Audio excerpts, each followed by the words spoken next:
Di ko naman akalain na di ko rin inaasahan pa.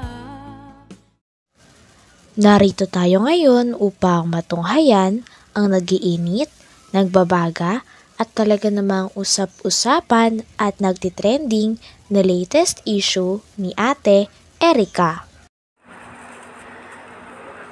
Sa pagpapatuloy ng ating istorya ay inihahambing na nga ni Kalingap Val Santos Matubang ang ganda ni Ate Erica sa ganda ni Ate Viancy na bago ng ka-love team ni Kalingap Edu. Sabi nga ni Kalingap Val ay hindi naman daw talaga masama maghambing dahil nasa sa isang pamilya lang naman daw sila at gusto nga ito gawin ni Kalingap Val dahil gusto niya lang naman malaman kung sino talaga ang mas loyal sa dalawa at ang tunay na maganda. Kalingap, ngayon po yati pong titingnan, bubuksan natin itong ating thumbnail ngunyan. Viancy and Erica.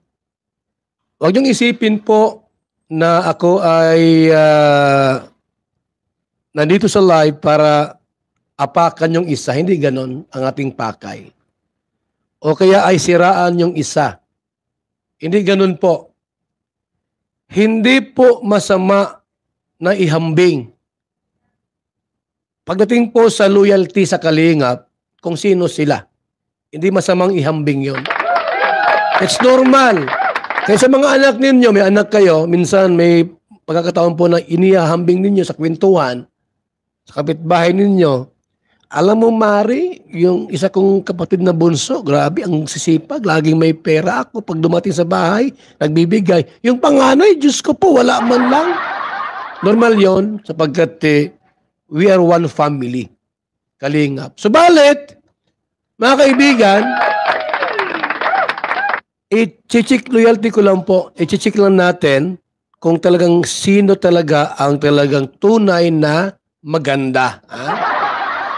Kasi mayroong maganda at mayroong fake ha? Peking maganda. Ha? Ang tawag natin dyan mga kalingap, may itsura lang. Ako po, mga kalingap, hindi ako gwapo. Val Santos Matubang, gwapo mo, hindi po mali po yon. Ako po ay mayroon lang itsura. Itsura, may kahawig. Kuya, may kahawig ka, yung artista. Sino yon? O yung kahawig mo yon. Kaya ako po may itsura.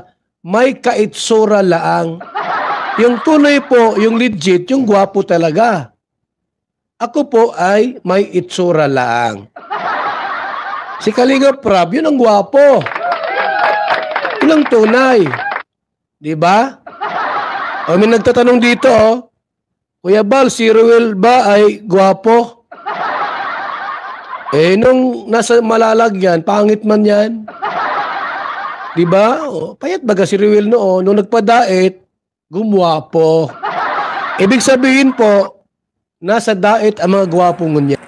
Dito nga ay pinaliwanag ni Kalingap Val kung ano ang ibig sabihin ng totoong maganda at kung ano ang diferensya nito sa mga babae na maitsura lang. Sinabi niya nga na ang mga babae daw na maitsura lang ay ibig sabihin kumukupas ang ganda. Kung baga sila ay nakadepende sa mga make-up o mga pampaganda lamang. Kuya Bal, si Ruel ba ay gwapo? Nung nasa malalagyan, pangit man yan. Diba? Payat baga si Ruel noon. Nung nagpadait, gumwapo. Ibig sabihin po, nasa dait ang mga gwapong ngunyan. Gusto mong gumwapo? Magpadait kayo. Sigurado gwagwapo ka dito.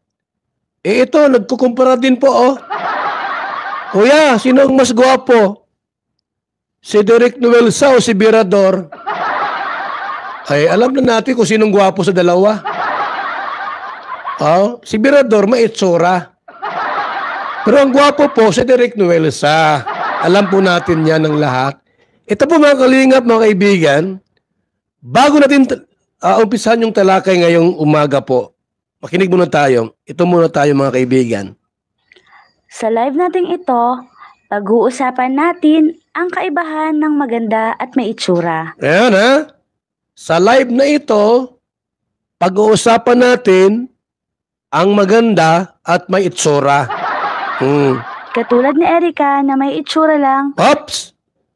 Katulad ni Erika na may itsura lang.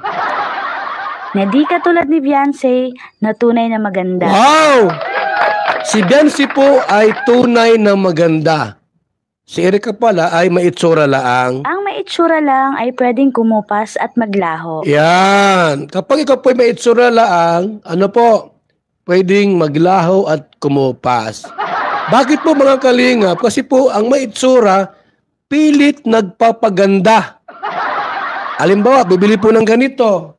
Yung mga, ang tawag dyan, mga makeup, lipstick, eyebrow, tapos kung ang pilik mata mo ay maikli, pahabain mo tulad ni Catherine.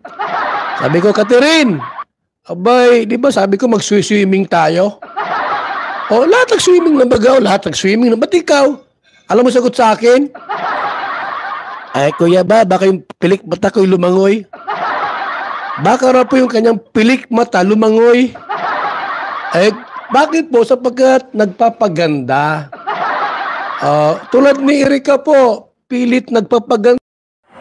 Dito nga ay sinabi ni Kalingap Val na talagang isa daw sa mga factor kung bakit maganda daw si Ate Erica ay dahil may makeup daw ito. Hindi katulad ni Ate Viancy na kahit talagang tanggalin ang makeup o kahit tanggalin daw ang pintura sa mukha ay tunay na maganda pa rin at walang nababago sa mukha. Ito daw ang talagang may tuturing na tunay na maganda. Kaya nga napakaganda daw talaga ni Ate Viancy at walang-wala daw si Ate Erica dito. Ano po, pwedeng maglaho at kumupas. Bakit po mga kalingap? Kasi po ang may itsura, pilit nagpapaganda. Halimbawa, bibili po ng ganito.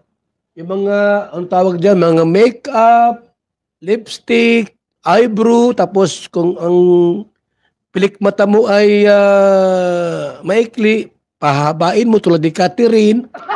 Sabi ko, Catherine, abay, di ba sabi ko mag-swimming tayo? O, lahat nag-swimming na bagaw, lahat nag-swimming na. Ba't ikaw? Alam mo sagot sa akin? Ay, kuya ba, baka yung pilik mata ko'y lumangoy?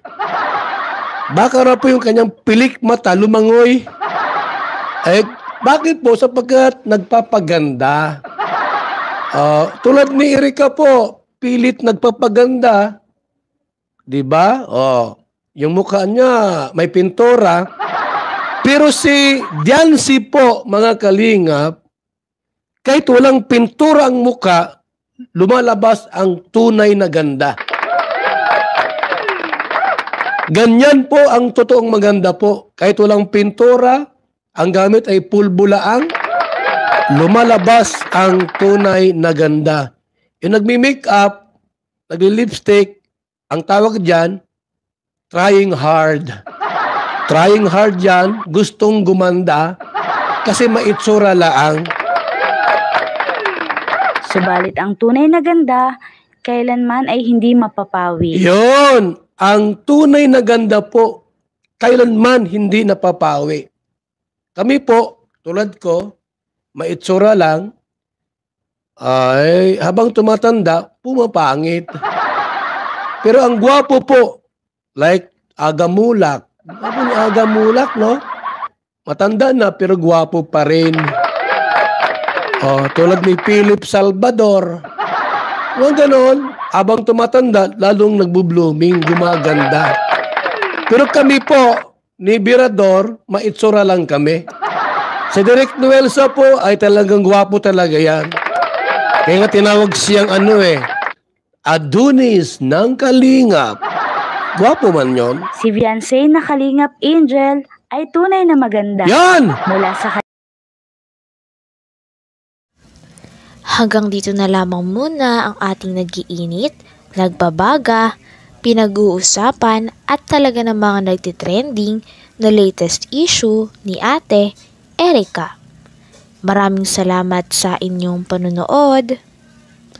Hanggang sa muli, Bye!